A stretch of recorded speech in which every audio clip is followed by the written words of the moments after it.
माँ दुर्गा क्यों लेती हैं नरबलि? शिव, विष्णु और दुर्गा को एक ही देवत्व की तीन अभिव्यक्तियां माना जाता है।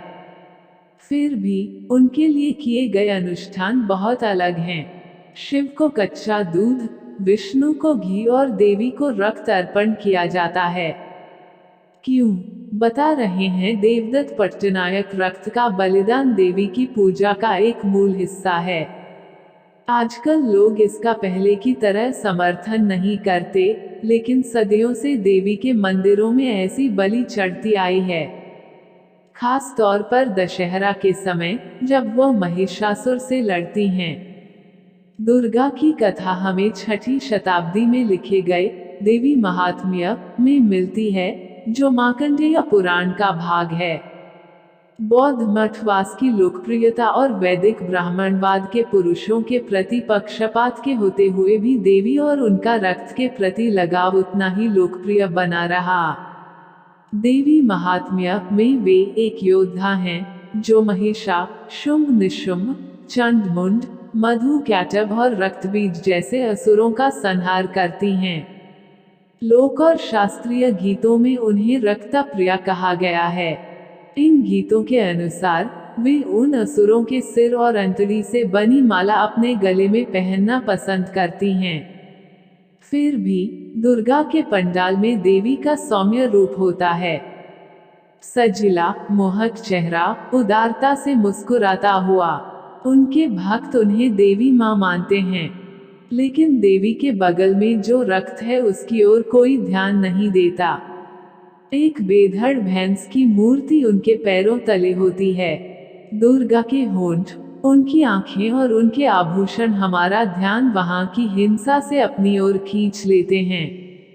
अस्त्र शस्त्र, खूंखार शेर, त्रिशूल पर बेधा हुआ पुरुष और भैंस के कटे हुए गले से निकलता हुआ रक्त देवी के प्रभामंडल में खो जाते हैं।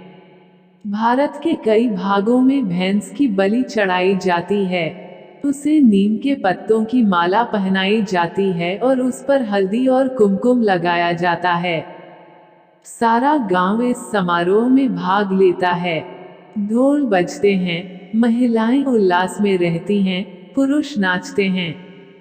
और अंत में कोई पुरुष, जो प्रायः किसी निचली जाति का होता है, वो कुल्हाड़ी से भैंस का सिर काट देता है। कुल्हाड़ी के एक वार में भैंस का मरना आवश्यक है। फिर सभी लोग देवी के गुण गाते हैं। भैंस का रक्त और उसकी अंतड़ी को धान्य के साथ मिलाकर खेतों में फैलाया जाता और मांस को पकाकर सारे त्योहार मनाते हैं। नवरात्रि में लोग अक्सर उपवास करते हैं। कुछ केवल शाकाहारी भोजन खाते हैं तो कुछ और प्याज और लहसुन से परहेज करते हैं। यह उस देवी के लिए जो रक्तप्रिया हैं। दुर्गा को देवी माँ कहा गया है। फिर भी वे 9 रात चलने वाली लड़ाई के अंत में वे महिषासुर का वध करती हैं। इसका कारण एक पक्षीय है। यह अच्छाई की बुराई के विरुद्ध लड़ाई है। पर देवी महिषासुर का रक्त पीकर उसके सिर की माला बनाकर क्यों पहनती हैं? शिव वध करते हैं और विष्णु भी राम और कृष्ण के रूप में वध करते हैं। लेकिन उनके मंदिरों में तो रक्त की बलि नहीं चढ़ाई जाती। फिर देवी के लिए यह विशेष बलिदान क्यों? वो भी भारत में, जहां महिलाओं को कायरता, निर्बलता और कोमलता से जोड़ा जाता है। नारीवादी भैंस को पितृसत्ता से जोड़ते हैं। कुछ मानते हैं कि महिलाओं के दबाए रखे जाने की निराशा देवी के अपने उत्पीड़क के वध करने के मिथक का रूप लेती है। दुर्गा के माध्यम से भारतीय महिलाएं पितृसत्ता से छुटकारा पाने की इच्छा व्यक्त करती हैं। इस दृष्टिकोण को इस तथ्य से बल मिलता है कि देवी के लिए बलिदान किए गए जानवर हमेशा नर होते हैं, कभी भी मादा नहीं। दुर्गा को पुरुषों ने उतना ही महत्व दिया है जितना कि स्त्रियों ने। राजपूत और मराठों जैसे योद्धा समुदायों की वे देवी हैं। इन समुदायों के लिए महिषा उनके शत्रु का प्रतीक है और दुर्गा उनकी सेना के बल का प्रतीक हैं।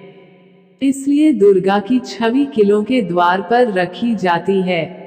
दुर्गा का अर्थ है वह जो अजेय हैं।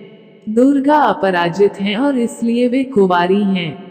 वे जिस पुरुष का वध करती हैं, वह पुरुष उनसे विवाह करना चाहता है, अर्थात उन पर विजय प्राप्त करना चाहता है। लेकिन दुर्गा विवाह से पीछे नहीं हटती। वास्तव में वे योद्धा जैसी नहीं, बल्कि वधू जैसी पेश आती हैं। वे नाक में बड़ा नथ पहनती हैं और साथ में पायल और बाजूबंद भी पहनती हैं, जो वैवाहिक प्रतीक हैं। उनके संतान उनके आसपास होते हैं। उनके पति शिव की अनुपस्थिति और उनके खुले केश उनकी स्वायत्ता की अभिव्यक्तियां हैं। शिव वैरागी हैं और उन्हें सांसारिकता में कोई दिलचस्पी नहीं। वे कैलाश पर्वत पर ध्यान में बैठे रहते हैं। तंत्र के अनुसार वे आत्मा के मूर्त रूप हैं। हमारी आत्मा हमें सजीव करती है, लेकिन वो हमें भोजन नहीं खिला सकती और ना ही हमें कपड़े पहना सकती है। भोजन, कपड़ा, आश्रय, संरक्षण और प्रजनन के लिए हमें सांसारिक बनना आवश्यक है।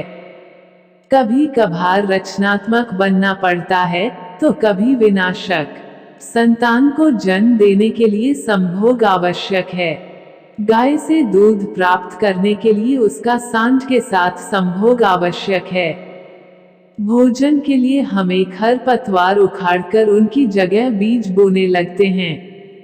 हमें चूहों को मारना पड़ता है। जीने के लिए संभोग और हिंसा अनिवार्य है। दुर्गा इन्हीं का प्रतीक हैं। वधू के रूप में वे जीवन के कामुक, सृजनशील पहलू को स्वीकारती हैं। योद्धा के रूप में वे जीवन के हिंसक पहलू को स्वीकारती हैं। अपने बच्चों को भोजन खिलाने जैसे सादे कृत्यों से उन्हें आनंद मिलता है। जब वे अपने भोले पति से कुछ आभूषण मांगती हैं, तो वे उन्हें रुद्राक्ष की माला देते हैं। जब वे उनसे घर मांगती हैं, तो वे गुफा की ओर संकेत करते हैं। यह स्पष्ट है कि देवी देवत्व के पुरुष रूपों को पूर्ण करती हैं। देवी वो विश्व हैं, जिसके प्रति पुरुष देवता प्रतिक्रिया करते हैं। देवी की संतान लक्ष्मी, सरस्वती, गणेश और कार्तिकेय धन, ज्ञान, बुद्धि और शक्ति का मूर्त रूप हैं। ये सांसारिक जीवन से मिलने वाली सबसे अच्छी चीजें हैं। इस जीवन से दूर रहकर शिव उसका सामना करते हैं, जबकि विष्णु अपने कई अवतारों के माध्यम से भौतिक जीवन के प्रति अनासक्त रूप से कर्तव्य निभाते हैं। शिव और विष्णु दोनों मन को सांसारिक जीवन के उतार चढ़ाव से सुरक्षित रखते हैं। उधर दुर्गा पूरे आवेग से सांसारिक जीवन में भाग लेती हैं। योद्धा और मां के रूप में वे वध करती हैं और भोजन भी खिलाती हैं। उन्हें रक्त पीना आवश्यक है। चून की रक्त से उन्हें दूध बनाने की शक्ति मिलती है। यही दूध शिव के ऊपर डाला जाता है और इसी दूध से विष्णु और कृष्ण को दिया जाने वाला घी बनता है। इस प्रकार जीवन, प्रकृति और देवत्व का चक्र चलता रहता है।